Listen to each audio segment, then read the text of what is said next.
আসসালামু আলাইকুম। যারা রাজশাহী বোর্ডে পরীক্ষা দিয়েছেন তথ্য ও যোগাযোগ প্রযুক্তি পরীক্ষা, তারা আমার সাথে উত্তর মিলিয়ে নিন।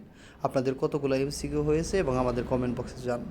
সো যারা এখনও চ্যানেলটি সাবস্ক্রাইব করেনি, আমার চ্যানেলটি সাবস্ক্রাইব করবেন এবং পাশে থাকা বেল বাটনটিতে অল ক্লিক করবেন। সো এখানে রাজশাহী বোর্ডের খ সেটের উত্তর আমরা দিচ্ছি। আপনাদের এখানে যেখানে আমার 1 নাম্বার, এখানে আপনাদের অন্য নাম্বার থাকতে পারে। দেখেন, ডাটাবেসের বিন্যাস কয় ধরনের? 2 ধরনের হবে।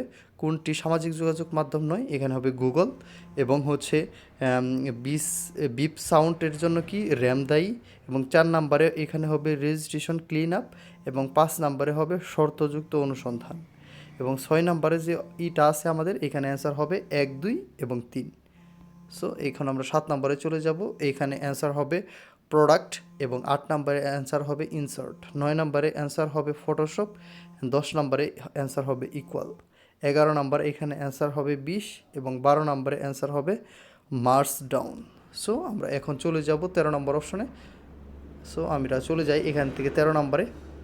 যে 13 নম্বর আছে, এখানে আপনারা দেখতে পারবেন যে টাকা, ডলার, এগুলো কি? এগুলো কারেন্সি, আমরা সবাই জানি। 14 নম্বর হবে সংখ্যা, 15 নম্বর হবে বহুমুখী, 16 নম্বরে হবে হার্ডওয়ার্ক, 19 নম্বরে হবে ছোটগো, 18 নম্বরে হবে বড়গো, এবং হচ্ছে 19 নম্বরে হবে ইলাস্ট্রেটর, অ্যান্ড 20 নম্বরে হচ্ছে ইবুক রিডার, অ্যান্ড হচ্ছে এখানে যে আপনারা দেখতে পারবেন যেখানে আমাদের 21 নম্বরে অ্যান্সার হবে খ, এবং 22 নম্বরে অ্যান্সার হবে ইপাপ, এবং 23 নম্বরে অ্যান্সার হবে ক, 24 নম্বরে অ্যান্সার হবে 1, 2, 3, এবং 25 নম্বরে হবে ই সার্ভিস। সো যারা আমাদের সাথে প্রশ্ন মিলানেন, আপনাদের কতগুলো হয়েছে আমাদের কমেন্ট বক্সে জানাবেন। আবার আপনাদের সাথে দেখা হবে নতুন কোনো ভিডিওতে। সে পর্যন্ত সবাই ভালো থাকবেন। আসসালামু আলাইকুম।